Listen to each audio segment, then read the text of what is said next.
Well, sibling rivalry is a tale as old as time, as the song from Beauty and the Beast goes. From the very beginning of the origin stories and myths that are told in the Hebrew Scriptures, we have case after case of sibling or family rivalry. The book of Genesis is one long story of all these rivalries.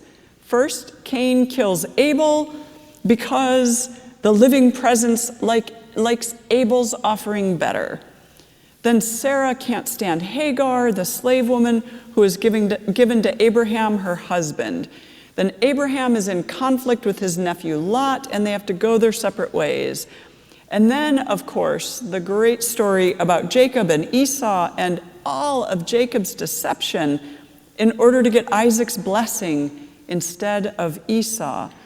And then Rachel and Leah, sisters, who end up competing for Jacob's love. And then the long narrative of Joseph being sold into slavery by his own brothers and ending up in the employ of Pharaoh, working his way up in the palace, and eventually needing to rescue the same brothers who sold him.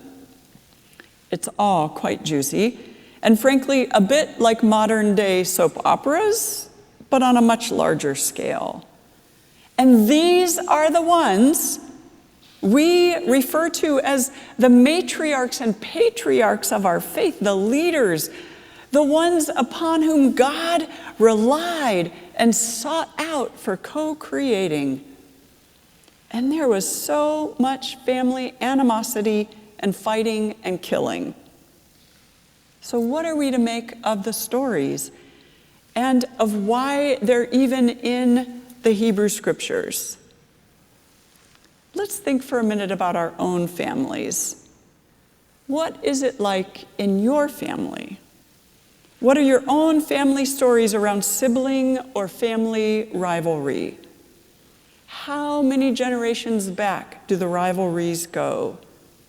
Not every sibling or family rivalry ends in something dramatic, but often there is evidence of competition for being the favored or favorite child, or sometimes the competition is between the parents for the love of children, or between the grandparents, or between the aunties or uncles.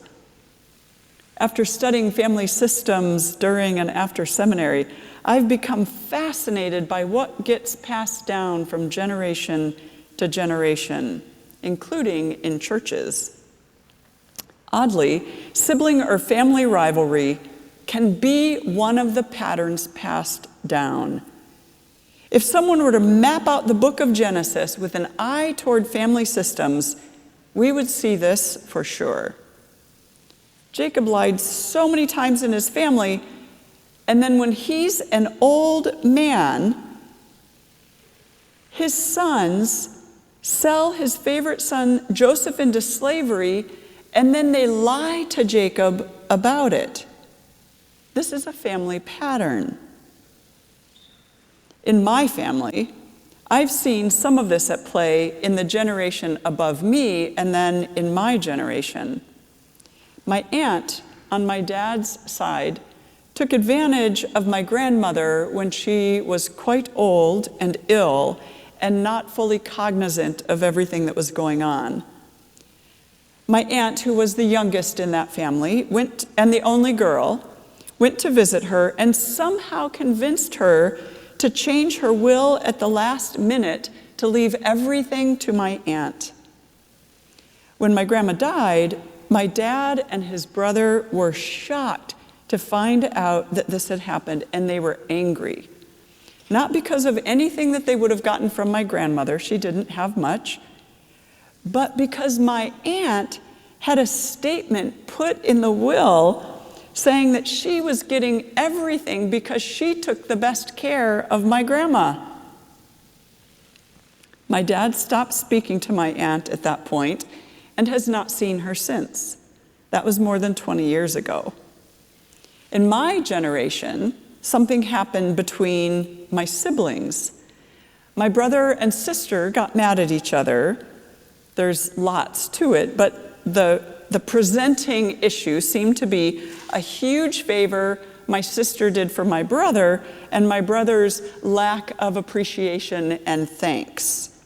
So they also stopped speaking to each other about 20 years ago. And though they can now at least be in each other's presence and might sometimes even say hello and goodbye to each other, when we have family gatherings, everyone in the family knows to make sure they do not sit next to each other. So everybody fills in to make sure that doesn't happen. They cannot be in close proximity to one another. I'm hoping this pattern doesn't carry into our kids' generation.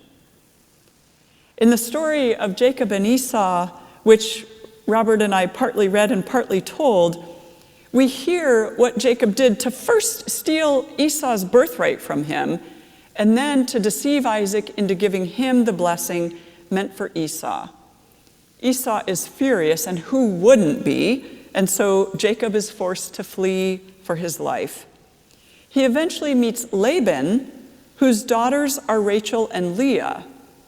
And Jacob falls in love with Rachel and works out a deal with Laban, whereby he will work for 7 years in order to get her.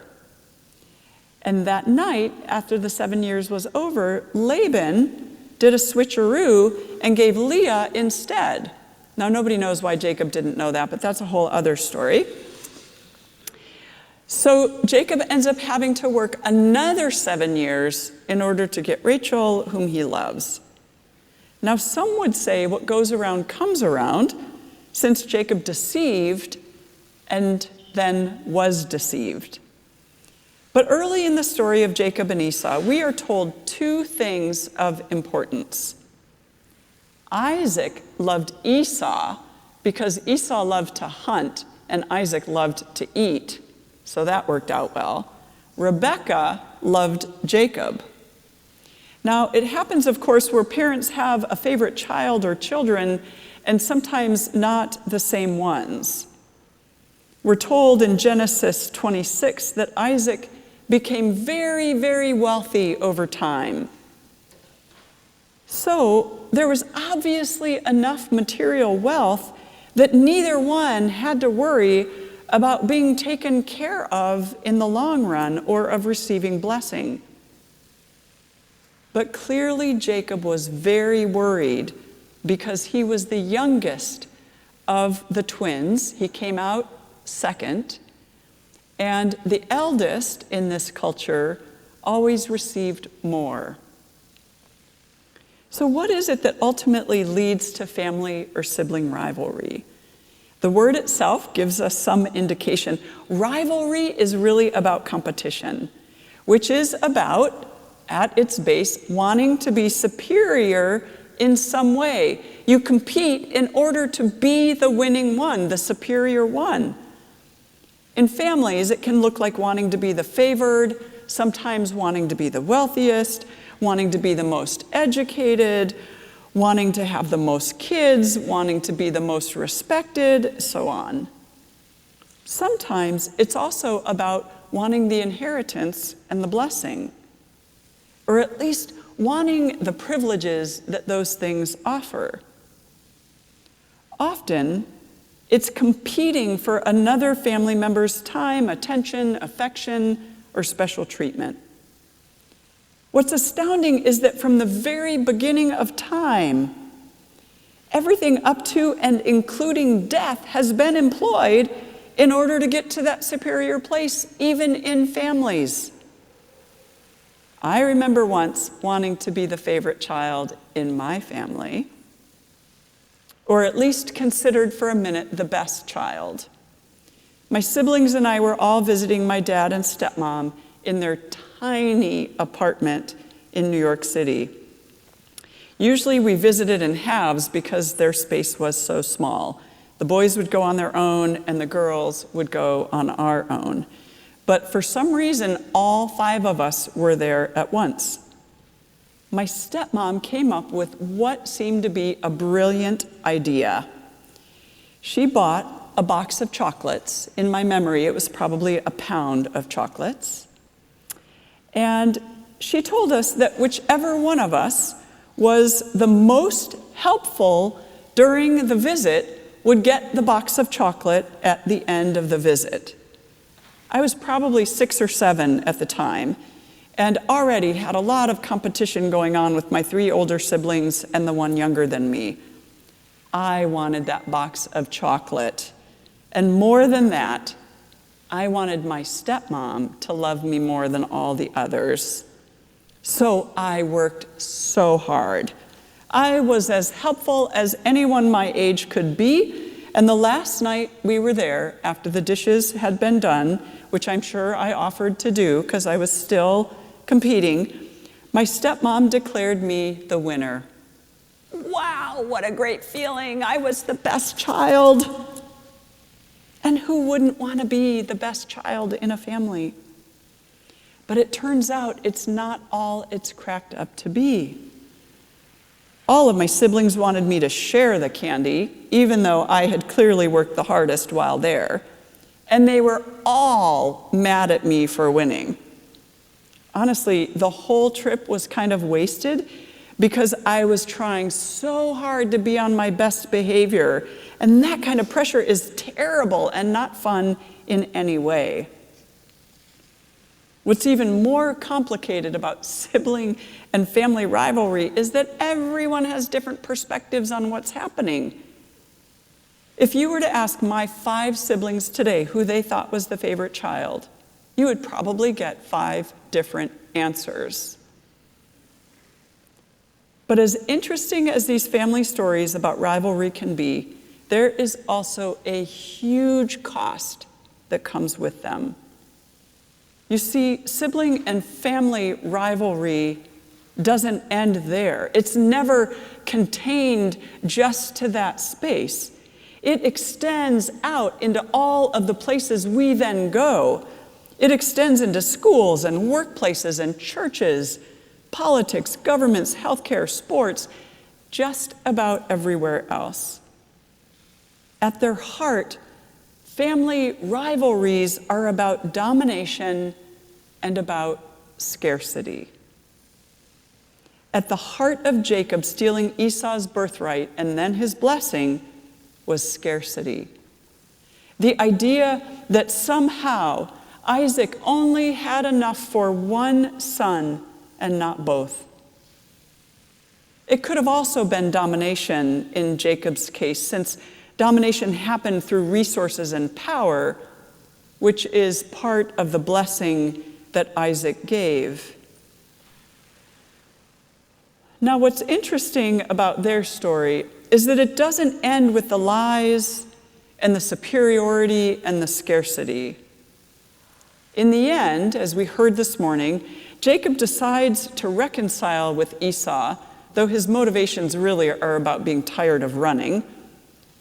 And it's actually comical, but also seriously disturbing how he did it in terms of putting all kinds of people out there in case they were going to be killed first. But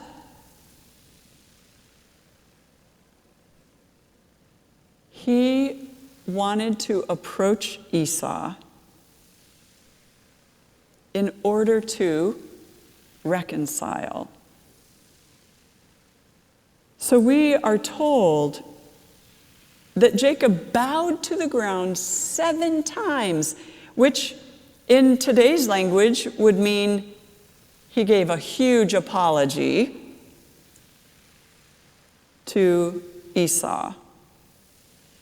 And we're also told that Esau ran to Jacob, threw his arms around his neck, kissed him, and they wept. Now that's quite a reconciliation.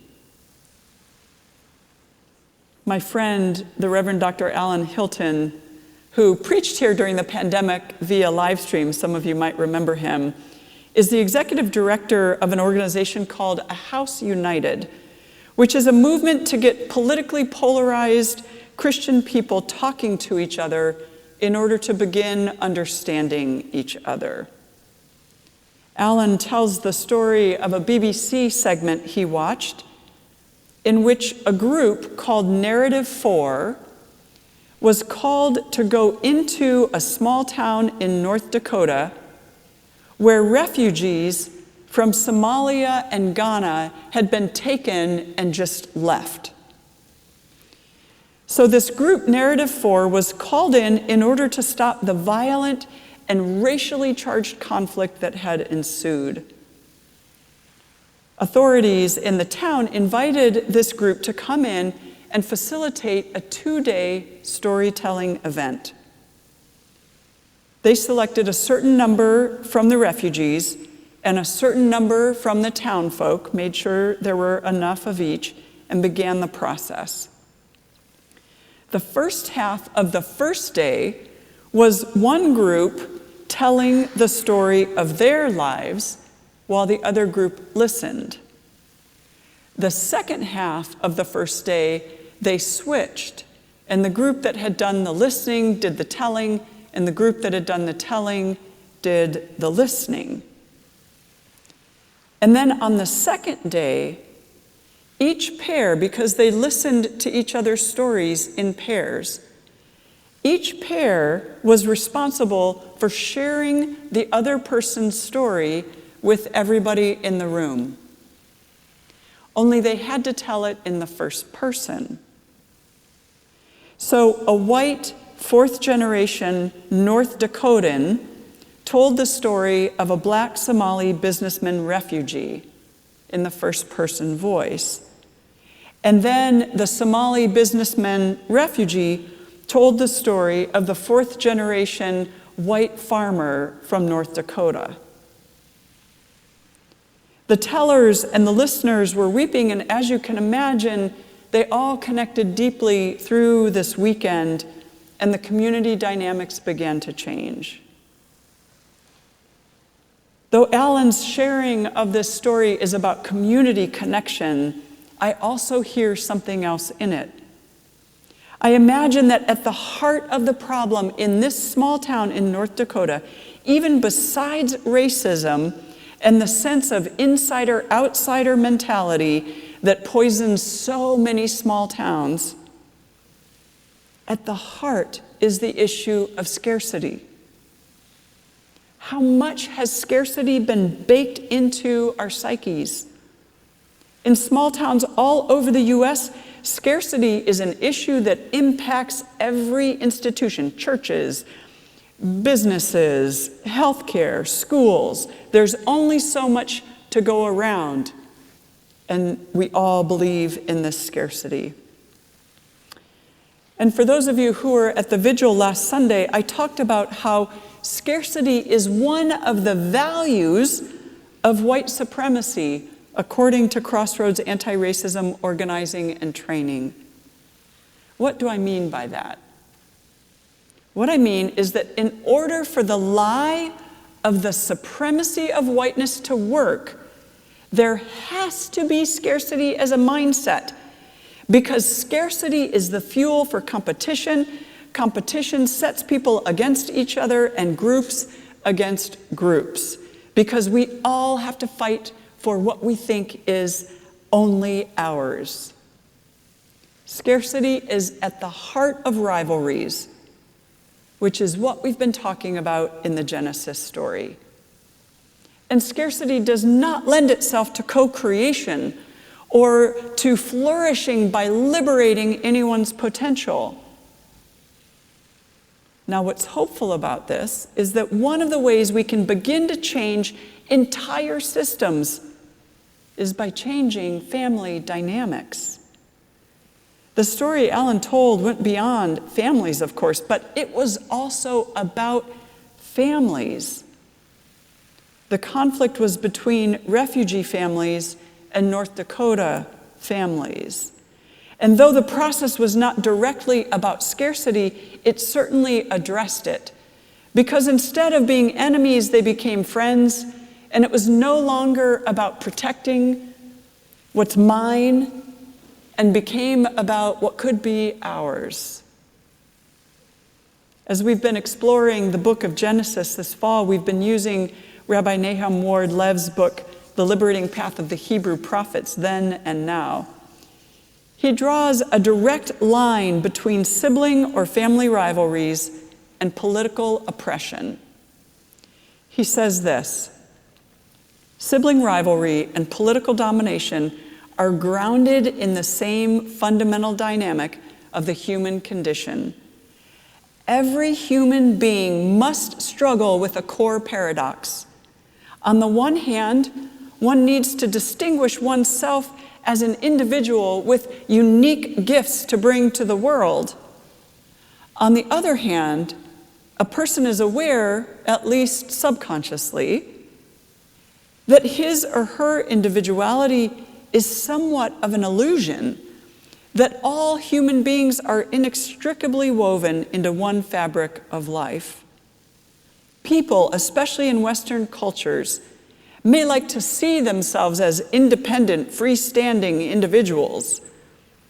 But in truth, at every moment, the content of a person's innermost experience, including one's will and one's very sense of self, is shaped by a myriad of external factors, past, present, and future, that includes an interdependence with one's siblings. More importantly, he goes on to describe how one of the most effective ways to grow one's superiority is to amass more power, wealth, attention, no matter how one has to get it. Superiority, though, is demonstrated by keeping others down. We can all think of people, theologies, political ideologies, nations who adopt this strategy of being sure that some are kept down. What Ward-Lev points out in this chapter on rivalries is the fact that domination comes at a great cost to the oppressor as well as the oppressed. We know the cost to the oppressed, but he's saying it comes at such a huge cost to the oppressors because they are alienated from their own humanity and become incapable of relationships with all of creation. What might look like flourishing, the amassing of all the things, is only an illusion. Full flourishing requires mutual relationship, and oppressors are simply not capable of this as long as they try to remain superior and hoard resources. So what ends up happening throughout the book of Genesis in these tales of family rivalries is they don't end there, but typically end with a desire toward mutual relationship. There are always twists in the stories. Jacob moves toward Esau, Joseph moves toward his brothers, Leah moves toward Rachel. Each one ultimately chooses abundance over scarcity, which then shows up in generosity, and each one chooses mutual relationship instead of dominance. It's not as true in my family yet. Who knows? But I will never know why my aunt chose scarcity and the need to be seen as the best child in that family over relationship. She has no children, and I imagine she is quite lonely in her old age, being cut off from the entire rest of the family. What I do know in my own family dramas is that scarcity is the fuel that drives the rivalries. There's competition for love and position. And so I'm determined to break that pattern for me and for my kids.